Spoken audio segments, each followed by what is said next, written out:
So, what if the terrifying apocalyptic visions in the book of Revelation aren't, a linear timeline for the end of the world at all? Right, which is how literally everyone usually reads it. Exactly. What if instead it's actually this repeating golden ratio code that dictates literally everything? I mean, from the structure of atoms to the way a baby develops in the womb. I mean, that is the incredibly bold, paradigm-shifting premise we are analyzing today.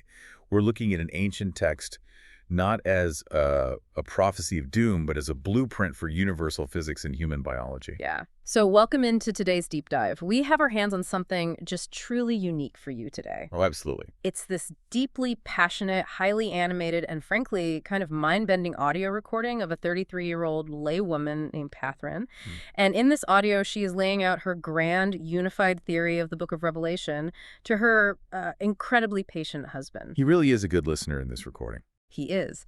And we also received a brief summary note from the person who uploaded this audio, which gives us some fantastic context for you about her spirited, unapologetic delivery. So our mission today is to decode Catherine's fascinating theory and see how she maps biblical apocalypse to the universal laws of nature. But before we jump right into the mechanics of how she cracks this code, we definitely need to issue a crucial disclaimer for you listeners. Right, it's super important. Yeah. The source material we are unpacking today inherently contains strong religious concepts, specific biblical interpretations, and, theological claims. And we just want to make it crystal clear that as your guides today, we are entirely impartial. Exactly. We are not taking sides, and we are certainly not endorsing any specific religious viewpoints. Our role here is simply to act as your analytical lenses, reporting on and unpacking the incredibly unique ideas, the structural frameworks, and the patterns that Catherine presents in this audio. Right. We are examining this strictly through the lens of pattern recognition, literary deconstruction, and narrative analysis, completely independent of theology. So to understand how Catherine arrives at this idea of like a universal fractal, Yeah. we really first have to look at her methodology. Because it's wild. It is, because she completely throws out the traditional linear way of reading a book. She argues that the book of Revelation was never meant to be read from start to finish. Right. She suggests that historically, the monks or scholars who originally compiled the text might have actually scrambled the order. Yeah, so to find the true meaning, you have to break it apart entirely and group the elements numerically. She focuses really heavily on the letters to the churches, which the source material attributes to Paul. Right. And instead of reading them sequentially as, historical letters, she strips them down to their numbers. She pulls all the ones together, all the twos together, the threes, and so on. She's essentially building a matrix rather than a timeline. Exactly. Okay, let's unpack this. Because when she groups these numbers together, she finds that each numerical grouping consistently contains 4 distinct components. Right. It's a very rigid structure. Yeah. First, there's the letter, which represents the written word or the spiritual state of the people. Then there's the seal. Which is the authority, right? Exactly, the authority or the cosmic decree. Then comes the trumpet, which acts as like an announcement or a sign. And finally, the bowl, which is the physical wrath or the material result. What's fascinating here is how Catherine essentially frames this structurally as cause, symptom, effect, and cure. Oh, that's a good way to put it. Yeah, she's building a direct bridge between the spiritual internal world, which is represented by the letters, and the material physical world, represented by the plagues and geological events. It's remarkably similar to a complex medical diagnosis. Oh, I like that. Right. If you think about it, the spiritual failing, the core message in the letter, is the underlying disease. The seal is the diagnosis. The trumpet sounding is the physical symptom that something is terribly wrong, like a sudden fever. And the bowl, the pouring out of wrath, is the inevitable catastrophic breakdown of the physical body because the disease was just left unchecked. I like the medical analogy a lot, but I'd honestly take it a step further. Oh, yeah. Yeah, in her framework, it's not just a diagnosis.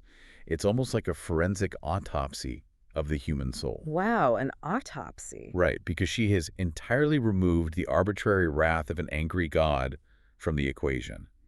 She replaces it with a strict, inescapable system of universal physics. That makes sense. A specific spiritual disease will always, mathematically, produce a specific material symptom. Okay, so let's see how that autopsy actually plays out. We get to see exactly how these spiritual diseases and physical symptoms map out in her 7-stage sequence. And this is the part of the audio where her husband really gets an earful. Oh, totally, because Catherine just starts accelerating through these stages with incredible energy. She starts with the ones. She calls this the loveless stage. Right. In her matrix, being loveless coincides spiritually with Satan's fall from heaven. And Catherine's logic here is that an internal absence of love cannot remain hidden. It violently externalizes. Yeah. The material consequence of a profound lack of love is literal physical disfigurement. Yeah. The text describes ugly, painful sores, and she connects that directly to the spiritual state. And she brings in these amazing pop culture comparisons to really drive the point home to her husband. She does. She likens these painful apocalyptic sores to the scaly, reptilian, grayscale skin you'd see on characters in Game of Thrones. Which is such a vivid image. Right. She even compares it to the dragon Toothless. She tells her husband point blank, ugly people are loveless people. Wow. I know, but she doesn't mean that literally in a cosmetic sense, but rather that profound internal rot inevitably manifests as external ugliness. Right. I mean, it's this incredibly visceral biological interpretation of, a moral failing. But like any untreated disease, the symptoms eventually become systemic. They spread. Exactly. The localized sores of the ones spread into the systemic collapse of the 2s and 3s. Okay, so what happens in those stages? Well, the 2 letter represents a state of suffering, and the 3 represents the Church of Satan's city, which she identifies as Pergamum. Under her diagnostic framework, this level of spiritual sickness brings just devastating physical symptoms. The internal suffering boils over into the material world as the red horse. Which she maps to literal war and bloodshed. Right. It causes a mountain to fall into the sea and the water turns to blood. And then, as the disease reaches the 3s, we get the black horse. And the black horse represents famine and the bubonic plague. But crucially, this stage also introduces the Star of Wormwood. Oh, right, wormwood. Yeah, a star crashes down, makes the waters bitter, and destroys a third of the earth. And you might ask, why wormwood? Right, why that specifically? In Catherine's logic, a society that builds a city of Satan, a society built on corrupted principles, inevitably poisons its own well. The corrupted spiritual core poisons the very water this society needs to survive. So the disease is escalating exponentially now. The internal suffering has poisoned the environment. And this is where Catherine's framework takes a remarkably dark turn as we move into the 4s and 5s. It really gets heavy here. It does. The 4s represent the adulterous church. And Catherine interprets adultery here not just as infidelity in a marriage, but broadly as betrayal. Specifically, the deepest possible betrayal of God or your own spiritual core. And the 5s are the dead church, Sardis. And the causality here is brutal. The spiritual disease of absolute betrayal summons the pale horse. And what does the pale horse bring? It brings pestilence, death, and specifically, as Catherine points out, with zero hesitation, STDs. Yeah, she does not hold back at all. You can hear her husband just absorbing this intense wave of energy. He's just trying to keep up. Totally. She argues that the direct material result of a physical betrayal, like an affair, is a physical plague like an STD. It's the materialization of the spiritual breach. Right. The 5s then escalate this terminal diagnosis. We see martyrs hidden under the altar, a devastating play of locusts that consume whatever is left of the society's resources, and a period of total pitch black darkness. If we pause and just look at the internal logic of her system, it is terrifyingly consistent. It really is. The punishment always fits the spiritual prime. The physical breakdown is the natural, unavoidable consequence of the moral failure. It's a diagnostic certainty. And hey, if you're listening to this and feeling a bit overwhelmed by the sheer brutality of this timeline, I mean, famine, poisoned water, pestilence, and total darkness, you aren't alone. Definitely not alone. Even Catherine's husband in the audio has to take a deep breath here. He is gently validating her, throwing in a calm, okay, or a yes, it fits, baby, while she is practically vibrating with excitement. It's a great dynamic. It is. The summary note we have even mentions she apologizes for cussing during this intense breakdown, humorously blaming her language on being visited upon by the spirit. Which is so funny. It really humanizes this incredibly dense, heavy breakdown. It absolutely does. It captures the raw, unfiltered enthusiasm of someone who believes they have just cracked the source code of reality. Yeah. And that enthusiasm carries her right into the supposed cure. The final stages, the 6s and 7s. The 6 is Philadelphia, the faithful church. Wait, so if I'm tracking this right, after total darkness and death, the disease breaks and we reach faithfulness. Yes. But in her code, becoming faithful isn't just a quiet internal realization, right? It requires massive physical trauma to the earth itself. Tremendous physical changes. Faithfulness in this system requires the destruction of the old world to make room for the new. Right. She mentions massive earthquakes, specifically referencing a devastating earthquake in Turkey that tore the earth open. She views it as a modern material manifestation of this stage. She also lists 200 miles of blood. Which is just a staggering image. It really is. And the drying up of the Euphrates River, the physical world is literally draining itself. And then we hit the final stage, the 7s. This is Laodicea, which she cheerfully dubs the disgusting church. I love that she calls it that. Yeah, she feels it perfectly captures the modern global zeitgeist. And the symptoms of this final disgusting stage are particularly tailored to the modern era.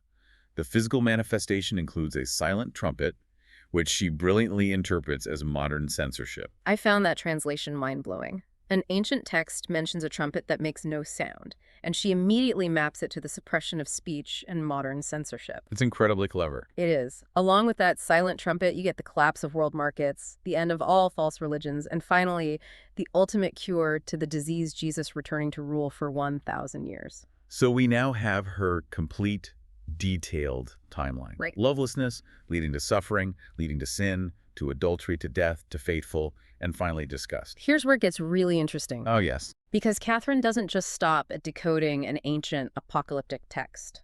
She pivots. She takes this entire 7-stage timeline and she scales it up and down.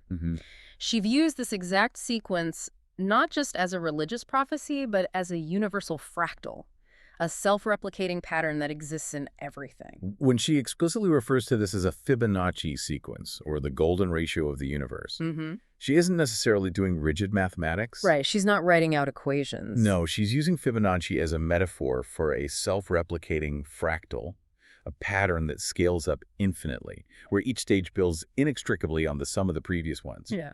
She believes this 7-stage cycle of breakdown and renewal is the foundational blueprint for existence. So she maps it to the entire span of human evolutionary experience. She maps it perfectly to the historical timeline of Jesus. He experiences suffering, he faces temptation and betrayal, he undergoes crucifixion, which represents the death stage, and then resurrection, which is the ultimate faithfulness. But where my jaw actually dropped was when she applied this macrocosmic theory to microbiology. The biological application is definitely her most creative leap. It is wild. She applies this exact 7-stage apocalyptic timeline to human gestation in the womb. Yes. Let's trace her logic. She argues that 2 people sin, using her terminology for the physical act, to create the egg or embryo.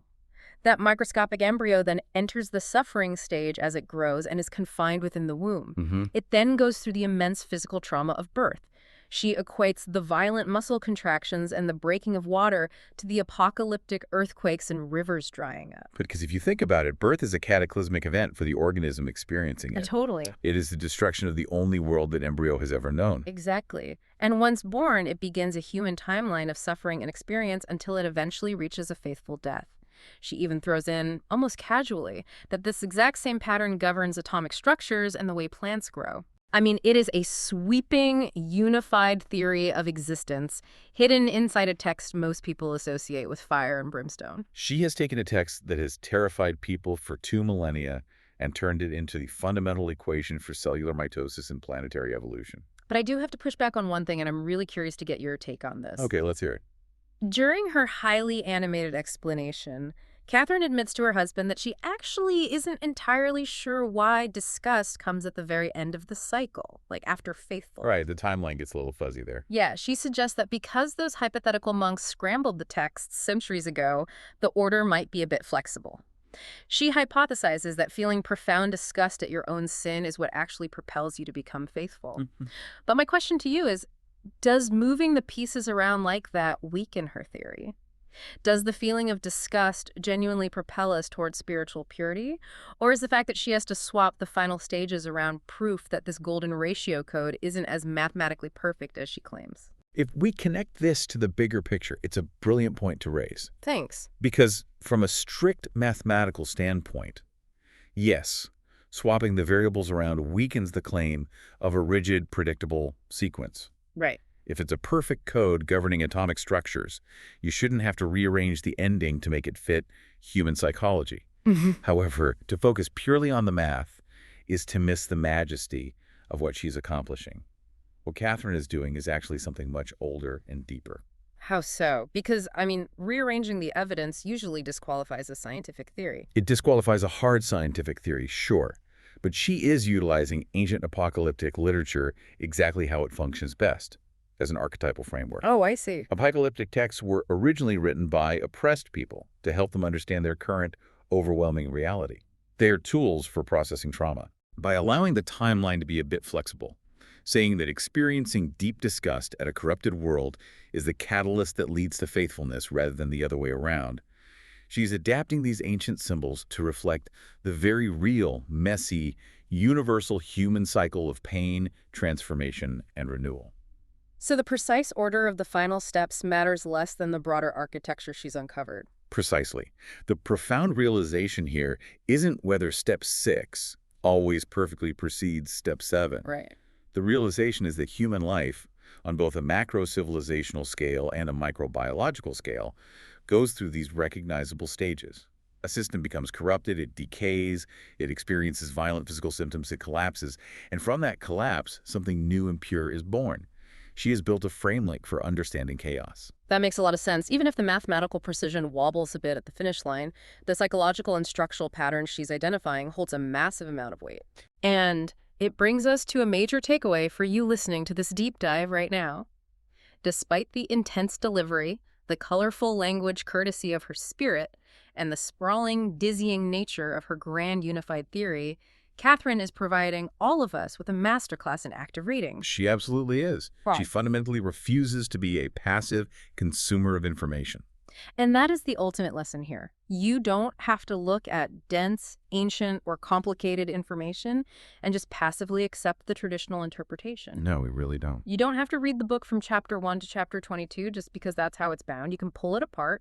You can group the ones and the twos. You can engage with the material, find your own underlying patterns, and apply those patterns to the macro and micro aspects of your own life.